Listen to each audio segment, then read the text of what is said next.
이번 시간은 2단원 화학 반응에 대해서 알아보도록 하겠습니다.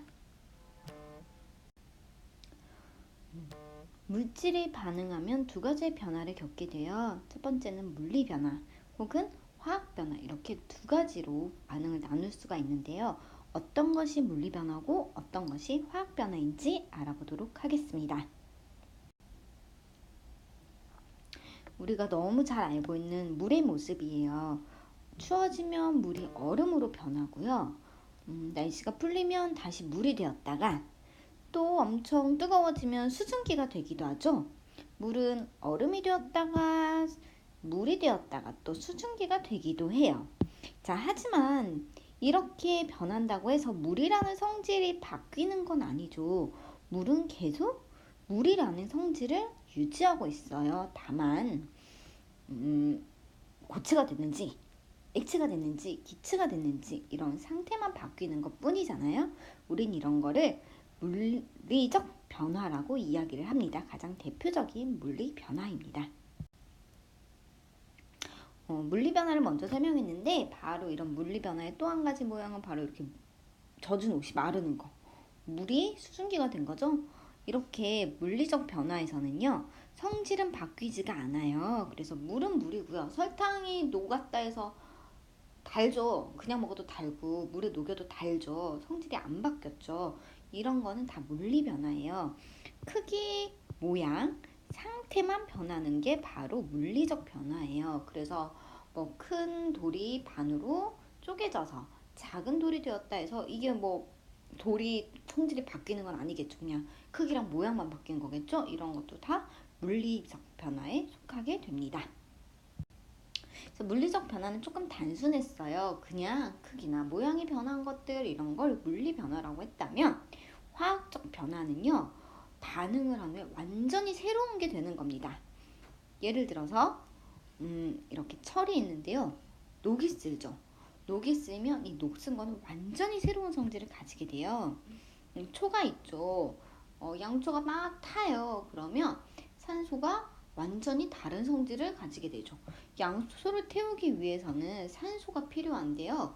타고 났을 때는 그 산소는 우리는 숨을 쉴 수 없는 모양이 돼버리는 거예요. 그래서 이런 화학적 변화를 겪게 되면요, 완전히 다른 모습이, 다른 문자가 돼버리는 거예요. 그래서 새로운 성질을 가진 완전히 새로운 물질이 되는 걸 화학적 변화라고 이야기를 합니다. 가장 기본은요, 물리적 변화는 성질이 변하지 않고 그냥 똑같은 건데 모양만 바뀌는 거고요. 화학적 변화는 완전히 다른 것, 그래서 완전히 새로운 성질을 가진 것이 되는 거에 화학적 변화다라고 이야기를 합니다. 보통 화학적 변화가 일어날 때는 어떤 현상들이 일어나냐면요, 빛이 발생하거나 아니면 뜨거운 열이 발생해요. 그래서 이렇게 막 물에서 반응을 하면서 막 빛이 나죠. 열도 날 수 있고요. 혹은 갑자기 막 기체가 발생할 수도 있어요. 또한 앙금이라고 해서 우리 침전되는 침전물이 생길 수도 있고요. 갑자기 색깔이 슝 하고 변할 수도 있습니다. 대체로 화학 변화가 일어날 때는 이렇게 완전히 다른 성질을 가진 것들이 나타나기 때문에 이런 현상들이 나타나게 됩니다. 화학 반응을 조금 자세하게 볼게요. 화로에 숯이 있어요. 숯은 탄소거든요.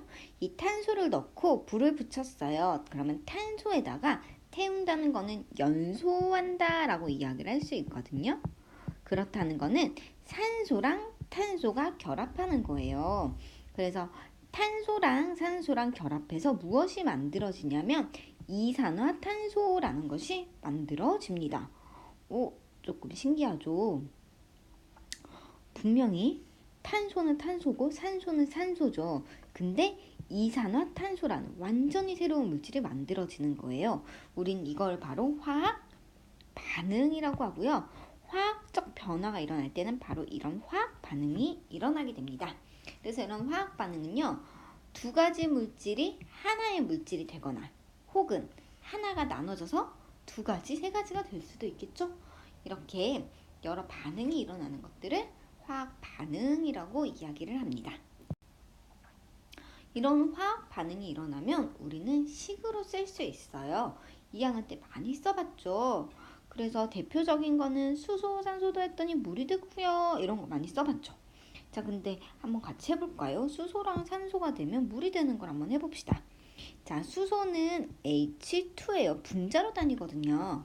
그리고 산소는 O2예요. 얘네가 반응하면 뭐가 되냐면 물인데요. 물은 H2O입니다. 자, 이제 한번 볼게요. 지금 보니까 수소 2개, 산소 2개. 근데 만들어진 건 수소는 2개 있는데 산소가 하나가 남았네요. 그럼 O가 그냥 이렇게 딸랑 혼자 있을까요? 절대 이렇게 못 있어요. 분자의 형태로 있어야 되거든요. 그러면 얘 2개를 쓰려면 얘가 총 몇 개가 돼야 되죠? 2개가 있으면 O도 2개 썼겠죠. 근데 이번엔 수소가 몇 개가 필요하죠? 이렇게 되려면 4개가 필요하겠죠? 그러니까 수소 분자도 몇 개가 있으면 될까요? 2개가 있으면 됩니다. 그러면 얘네들은 수소 분자 2개와 산소 분자 하나가 만나서 물 분자 2개를 만들어내는 모양을 만들어지게 됩니다. 이게 이제 화학 반응식이고요. 이런 화학 반응식을 보면 화학 반응을 쉽게 알 수가 있습니다. 자, 예를 한번 볼게요. 구리 산소예요. 구리는요, Cu라고 해서요. 하나가 구리예요. 산소는 O2라고 해서 같이 분자가 다녀요. 산화구리는 CuO입니다. 그럼 숫자를 한번 맞춰볼게요. 지금 O2죠. 그러면 얘가 총 몇 개가 있어야 되죠? 2개가 있으면 되죠. 근데 구리가 그럼 몇 개가 있죠? 2개가 있죠? 그러니까 구리도 몇 개? 2개가 있으면 돼요.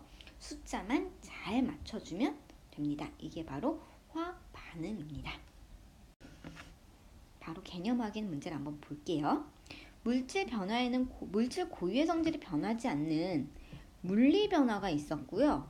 전혀 새로운 물질이 생기는 화학 변화가 있었죠. 자, 화학 변화에 해당하는 거. 자, 프라이팬 위에 달걀입니다. 달걀이 이건 뭐 어떻게 될까요? 투명했던 게 갑자기 막 고체가 되죠. 얘는 화학 변화입니다. 응고가 되면서요. 분자 배열이 바뀌게 됩니다. 주전자에 물이 끓는다. 다시 얘기하면요. 주전자에 물이 수증기가 된 건데 얘는 물리 변화겠죠. 도화지에 떨어뜨린 물감이 마른다. 그냥 물감이 마르는 것 뿐이에요. 이것도 물리 변화예요. 종이의 색깔이 누렇게 변한다. 이거는 종이랑 산소가 반응을 한 거겠죠. 얘도 화학 변화가 될 겁니다. 여러분, 화학 변화는 왜 일어날까요? 화학 반응을 하면 어떤 일이 일어날까요? 아까도 봤지만 산소와 탄소가 만났죠. 완전히 원자의 배열이 바뀌게 돼요. 완전 새로운 분자 배열이 생기기 때문에 새로운 성질을 나타내게 되는 겁니다. 자, 문제를 한번 풀어볼게요. 화합과 분해에 해당하는 화학 변화를 각각 고르래요. 물이 수소와 산소 됐으면 뭐가 된 거예요? 이거는 나눠졌으니까 분해. 철과 산소가 합쳐서 산화철이 됐대요. 얘는 합쳐졌으니까 화합. 황이랑 철이 합쳐져서 황화철이 됐대요. 얘도 화합이겠죠? 자, 산화구리가 산소랑구리가 됐대요. 얘는 나눠졌으니 분해가 될 겁니다. 자, 물리 변화가 일어날 때는 성질이 변하지 않는데요. 화학 변화가 일어나면 성질이 변해요. 원자나 분자의 배열로 설명하시오 라고 나왔어요. 하나 예를 들게요. 물 같은 경우는요. 요렇게 물 분자가 있어요. 근데 이 물 분자는요. 물일 때도 이 모습이고요. 수증기일 때도 이 모습이고요. 얼음일 때도 이 모습이에요. 단지 분자 간의 거리가 어떻게 다른지에 따라서 수증기인지 물인지 얼음인지를 얘기를 하는 겁니다. 근데 아까 봤지만 이렇게 산소가 있었죠. 그리고 이렇게 막 탄소가 있었잖아요. 얘네들이 합쳐져서 이산화탄소는 이렇게 만들어졌죠. 완전히 새로운 원자나 분자의 배열을 갖추게 돼요. 그래서 완전히 얘네들이 배열을 싹 새롭게 합니다. 자리를 완전히 바꿔버려요. 그래서 화학 변화가 일어나면 완전히 새로운 성질을 만들게 되는 겁니다. 그래서 분자들이 어떤 배열을 하고 있느냐에 따라서 성질이 결정되는 거예요. 여기까지 해서 이 단원의 제 첫 번째 단원 화학 반응에서 화학 변화, 물리 변화에 대해서 알아보았습니다.